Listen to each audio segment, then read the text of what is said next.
নমস্কার প্রিয় দর্শক, গীতার রান্নাঘরে সবাইকে স্বাগত জানিয়ে শুরু করছি আজকের রেসিপি। চিংড়ি মাছ, আলু আর বেগুন দিয়ে চিকনি শাকের চচ্চড়ি। এই রেসিপিটি অনেক পুরনো, মা ঠাকুমা দিদিমাদের আমল থেকেই চলে আসতিছে। অনেকে অনেক রকম এই রেসিপিটি বানিয়েছেন। আজকের আমি বানিয়ে দেখাবো শুকনো করে রাখা চিকনি শাকের চচ্চড়ি। এই চিকনি শাক সব সময় পাওয়া যায় না, তাই এইভাবে চিকনি শাকগুলো সংরক্ষণ করে সারা বছর এর স্বাদ নিতে পারেন এইভাবে বানিয়ে। এখানে চিংড়ি মাছগুলো আমি খোসা ছাড়িয়ে পরিষ্কার করে ধুয়ে নিয়েছি। লবণ হলুদ মাখিয়ে রেখে দেবো 5 মিনিট ম্যারিনেটেড হওয়ার জন্য। গ্যাস জ্বালিয়ে বসিয়ে দিলাম একটা কড়াই। কড়াইটা গরম হয়ে গেছে। এবার আমি দিয়ে দেবো 2 চামচ সর্ষের তেল। তেলটা আমার গরম হয়ে গেছে। এবার দিয়ে দেবো 1 চামচ 5 ফোড়ন, 1 চামচ গোটা জিরে। 5 ফোড়নগুলো ফুটে উঠেছে। এবার দিয়ে দেবো স্লাইস করে রাখা 1 চামচের মতন আদা আর 1 চামচের মতন রসুন আদা একটু নেড়ে দিয়ে দেবো কুচিয়ে রাখা পেঁয়াজগুলো। নেড়ে নেড়ে উপর নিচ করে দিয়ে দেবো চিড়ে রাখা 3-4টে কাঁচা লঙ্কা। আর নেড়ে নেড়ে ভালো করে কষাবো পেঁয়াজ আদা রসুনগুলোকে ব্রাউন করে। পেঁয়াজগুলো আমার ব্রাউন করে কষানো হয়ে গেছে। এবার আমি এতে দিয়ে দেবো সরু সরু করে কুচিয়ে রাখা বেগুনগুলো।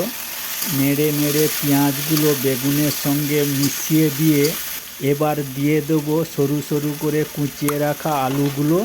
নেড়ে উপর নিচ করে মিশিয়ে দিয়ে দেবো পরিমাণ মতন লবণ।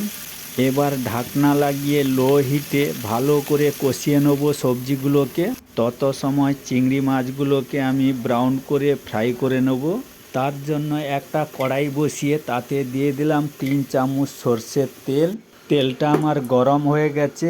এবার ম্যারিনেট করে মশলা মাখিয়ে রাখা চিংড়ি মাছগুলো দিয়ে ব্রাউন করে আমি ফ্রাই করে নেব চিংড়ি মাছগুলোকে। চিংড়ি মাছগুলো আমার ব্রাউন করে ফ্রাই করা হয়ে গেছে। এবার চিংড়ি মাছগুলোকে আমি নামিয়ে নেব। এদিকে আলু আর বেগুনগুলো আমার 50% কষানো হয়ে গেছে। এবার যে শুকনো চিকনি শাকগুলোকে ভিজিয়ে রেখেছিলাম একটা ছাঁকনি দিয়ে জলগুলোকে ছেঁকে নেব। আর চিকনি শাকগুলো দিয়ে দেবো বেগুন আলুর সঙ্গে। আর নেড়ে নেড়ে শাকগুলো আলু বেগুনের সঙ্গে মিশিয়ে দিয়ে দেবো 1 চামচ হলুদ গুঁড়া, 1 চামচ ধনিয়া গুঁড়া দিয়ে ঢাকনা লাগিয়ে কুক করে নেব 2 মিনিটের মতন।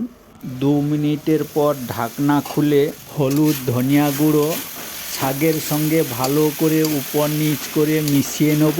এবার ভেজে রাখা চিংড়ি মাছগুলোকে ছোট ছোট করে কুচিয়ে নিয়ে দিয়ে দেবো শাকের সঙ্গে। আর উপর নিচ করে চিংড়ি মাছগুলো শাকের সঙ্গে মিশিয়ে নেব। আর এবার দিয়ে দেবো 1 চামচ কাশ্মীরি লঙ্কার গুঁড়ো, গরম মশলা 1 চামচের মতন দিয়ে ভালো করে নেড়ে নেড়ে মিশিয়ে নেব শাকের সঙ্গে। এইভাবে লো হিটে নেড়ে নেড়ে ঢাকনা দিয়ে 5 মিনিটের মতন কুক করে নিলেই আমার হয়ে যাবে দুর্দান্ত স্বাদের বহুত প্রচলিত পুরানো দিনের চিকনি শাকের রেসিপি। এই চিকনি শাক আমি কিন্তু শুকনো করে রেখেছিলাম, কেননা সব সময় চিকনি শাক পাওয়া যায় না। এবার গ্যাস বন্ধ করে ভাজা জিরের গুঁড়ো 1 চামচ উপরে ছড়িয়ে দিলাম। চিংড়ি মাছ, আলু বেগুন আর চিকনি শাকের চচ্চড়ি রেসিপিটি আমার কমপ্লিট। গরম গরম চিকনি শাক চিংড়ি মাছের আলু বেগুনের চচ্চড়ি রেসিপিটি পরিবেশন করুন আর পুরনো দিনের এই চিকনি শাকের চচ্চড়ির স্বাদ নিন অসময়ে।